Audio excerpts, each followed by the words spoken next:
Hello, everyone, and welcome to the Seeking Heaven channel. Glad to see you. If you haven't subscribed, please subscribe and share with your friends, make comments. And I like to respond to everyone if I can. So please make a comment and I will get back with you. And also consider supporting this channel, not just by your likes and comments and shares, but also consider being a member. And I start out as low as $2.99 up to $24.99. Whatever you can afford a month is much appreciated, because I do have a lot of expenses and do need the support, and I appreciate it. So before we get started on the topic today, which I think is very important, I just want to mention a couple announcements. Please join me. This will be December 14th through the 21st for the Galactic Origins Cruise. It's the first of its kind. If you mention my name, Tamara Richardson, you will receive a free $325 value reading session from me. And whoever's on your cruise that's also under your registration will also get a reading from me, a 30-minute reading. So you can't beat that. That's fantastic. So please sign up. We're going to be going to the 7 days. We're going to be going to the Mayan ruins. We're going to be going to special islands and taking in some of the beauty at these places. We're on a celebrity cruise. We're going to have this seminar at sea, and it's going to be bukus of fun.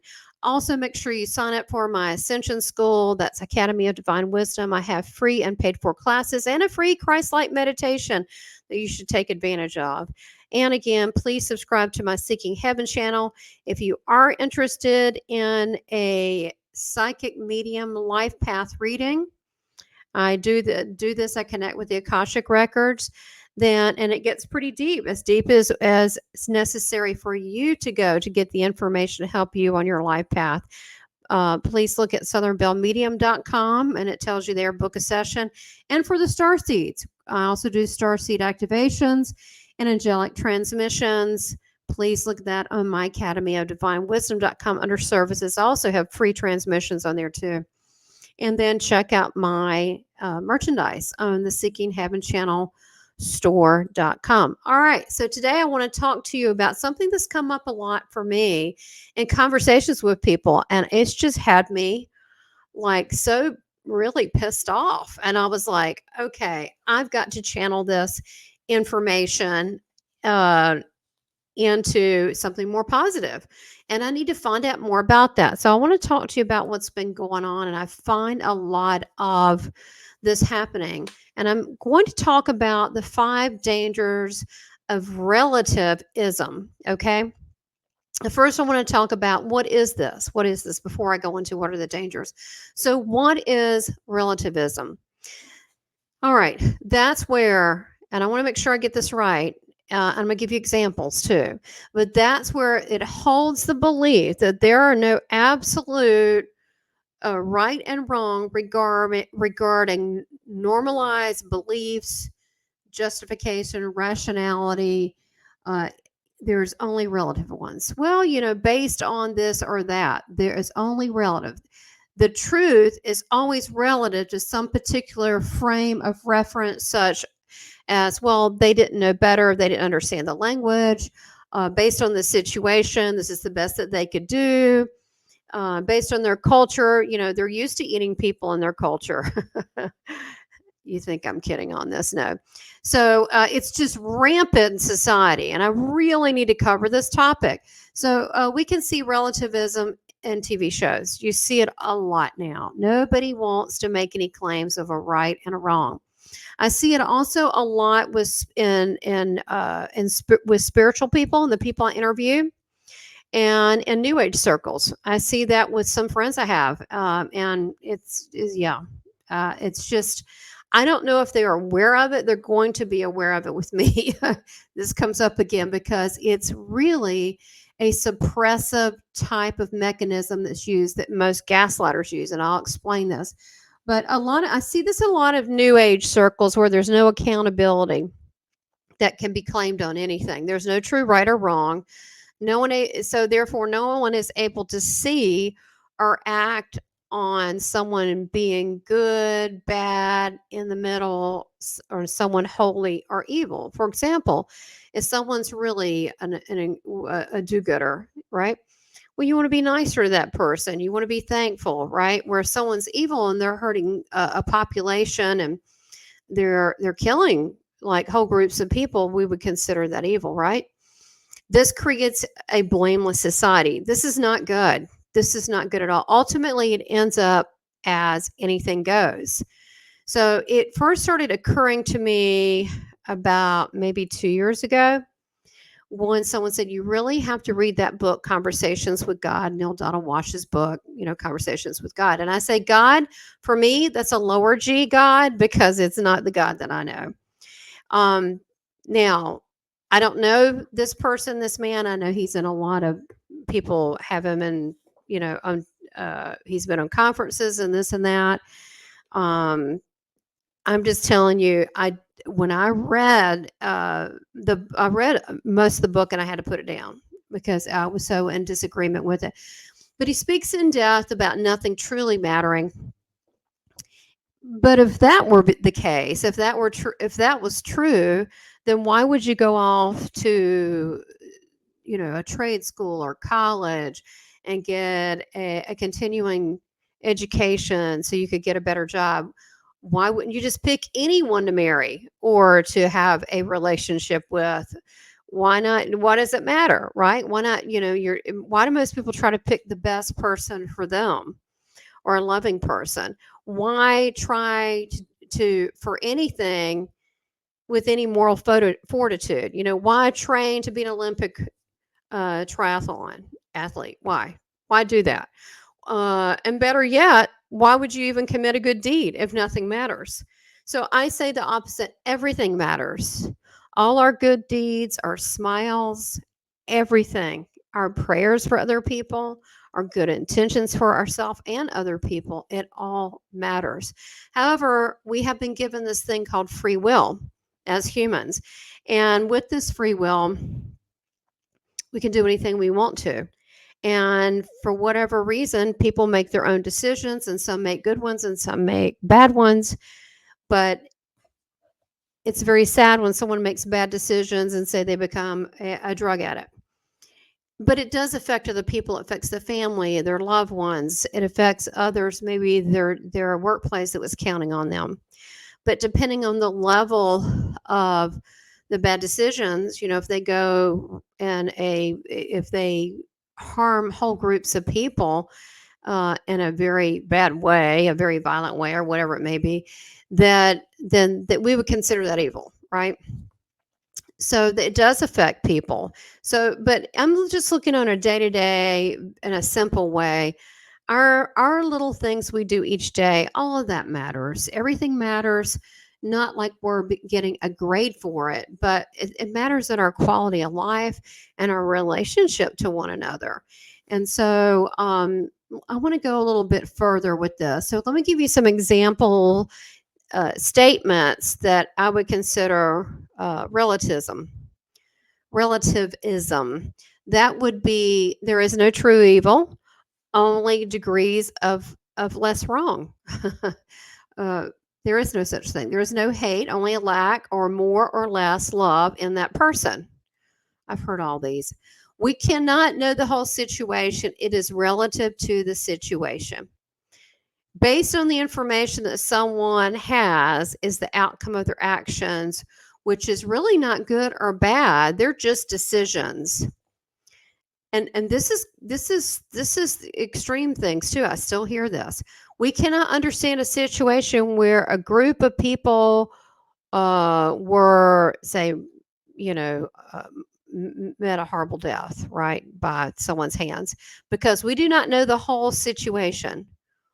Well, do we need to know a whole situation? I don't think so.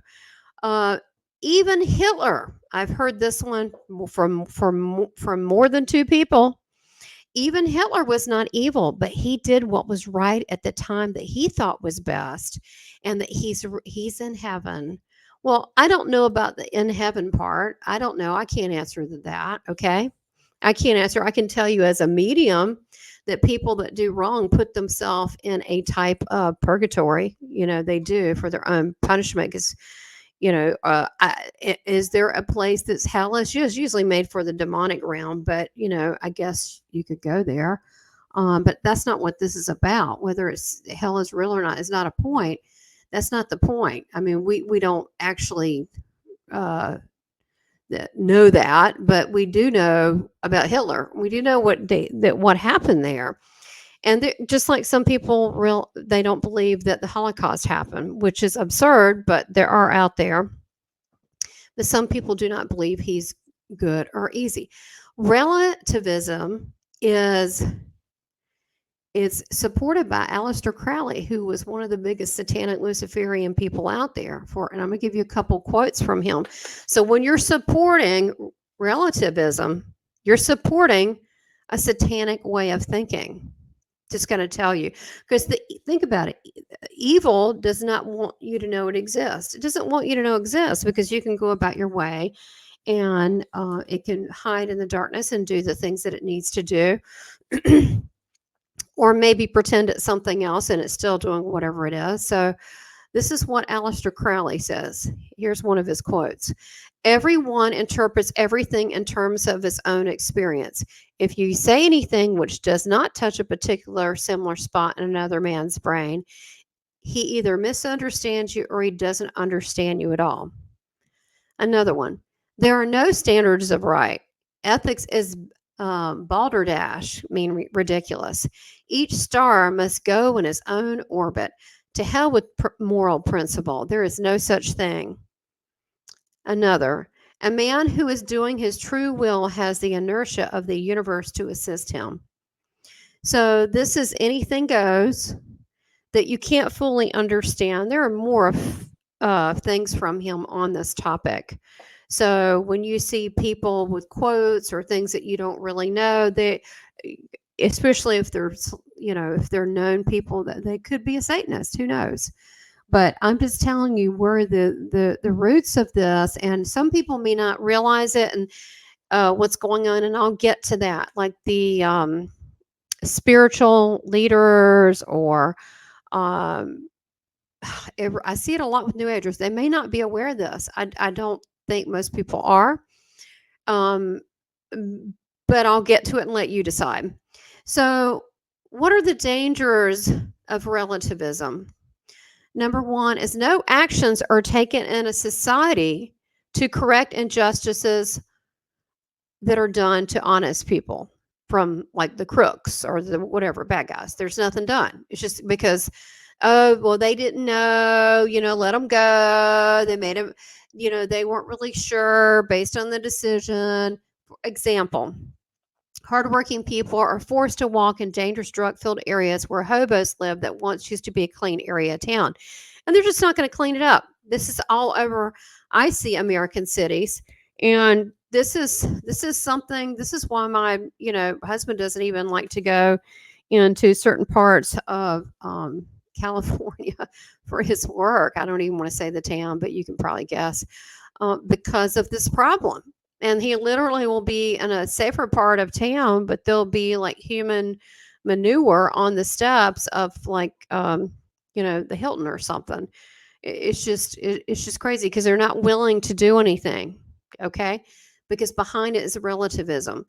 When someone speaks in relative terms, this is number two, it is a way to boost themselves up as above all emotions. It's a very arrogant and patronizing thing to do. I just want you to know what they're doing. It is an effort to demean and lower people in their presence while boosting themselves up. I want you to know what's going on. And complementary to that, and this is number three, speaking to someone in relativism in those terms, it's aimed to discount your thought process and to make you look angry, upset, whatever misemotion it is, for finger pointing out crimes that you may see, such as in schools, the home, the workplace. It is a tactic used by many gaslighters and narcissist types. Maybe I should repeat that one. I want you to think long and hard about this. Tamara does not lie to you.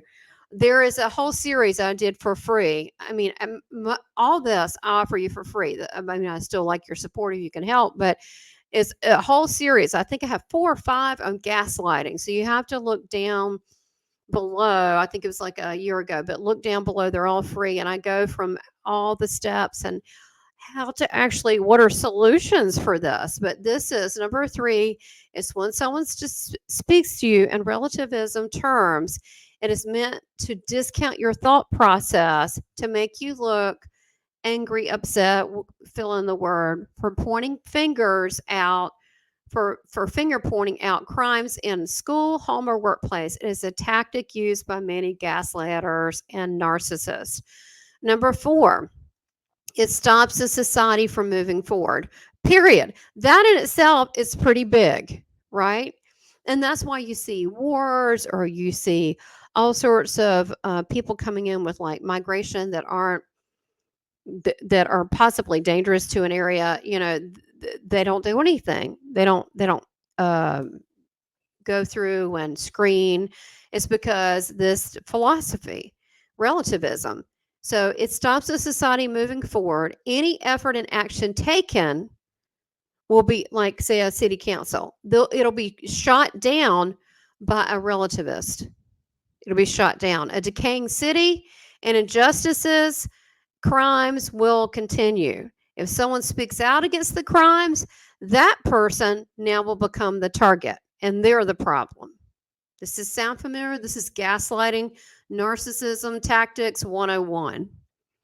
It is a sign. This is number 5, and this is a big one. I want you to take a breath on this one. It is a sign of authoritarianism control and a form of fascism, which is a suppression of any opposition for the perceived good of a nation, race, etc. It allows the minority to rule by suppressing any claims of being an extremist against any perversion, any and all perversions of all kinds, crime, social, and moral decay. So what do you do if you find yourself talking to someone? I'll give you an example. I was talking to a friend, and they're saying, well, things aren't really wrong, and blah, blah, blah, blah, blah, and it's all going to work out. And in the end, blah, blah, blah, and it's not a rather good or bad, and good's going to prevail. But, it doesn't really matter anyway. This is relativism. This comes across as arrogant, boastful, demeaning that they know better, and that I don't know the difference between right and wrong, and the fact that I'm showing any kind of opposition to that I'm the problem. Do you see how that I went in there? So really, you can try to shut down this person, which you should, and this is how you're going to do it. So if you hear someone speaking to in these terms, and another one, I was helping a client, and they tried doing it to me, and I'm like, I honestly don't know. I mean, how do I say it? Yeah. So they were going into nothing matters, blah, blah, blah, blah, blah. But it was a lot more arrogant than that. And they were a former client. I say, well, recently former client. I'm just kidding. But yeah. And it's a way of, we're going to teach you. We're going to teach you because you don't know better from right and wrong, because it doesn't really matter. And you're really acting like an extremist. You're getting carried out away. And these are just from pointing out normal things that most people see, a normal right and wrong that as a child. Okay. So they'll do this with normal things. This is a form of authoritarian control and fascism.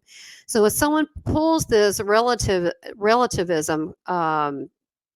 any kind of argument with you, and I gave you the examples above, there's no true evil, there's no hate, nothing matters, nothing really matters, it's all going to work out, and that's all a bunch of BS. You can take control by doing this. Take control.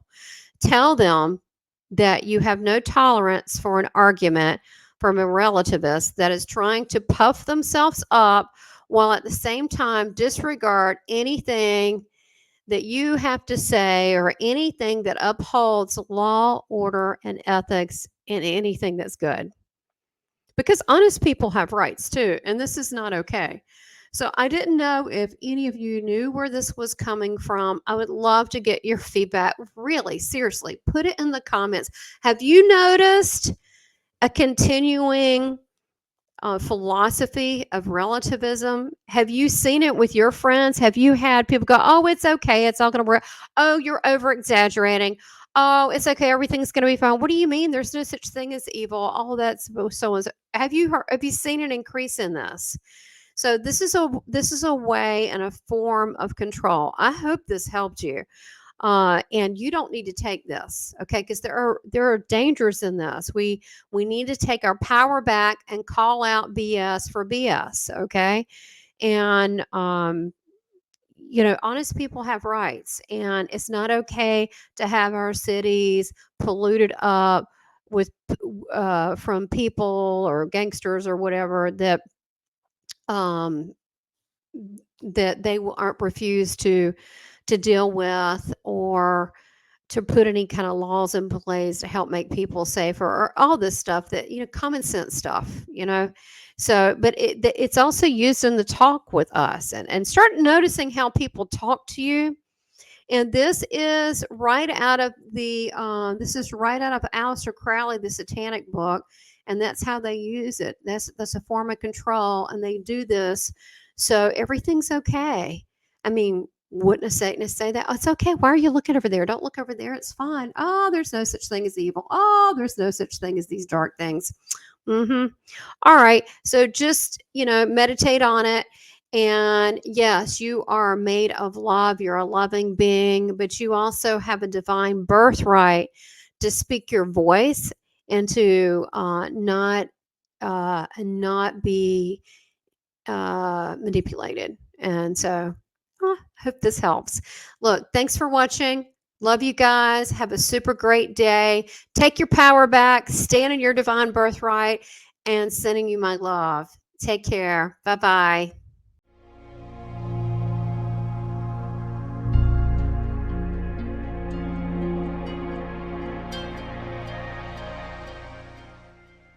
Please subscribe, like, and make comments, and support this channel by becoming a member. Thank you for your continued support.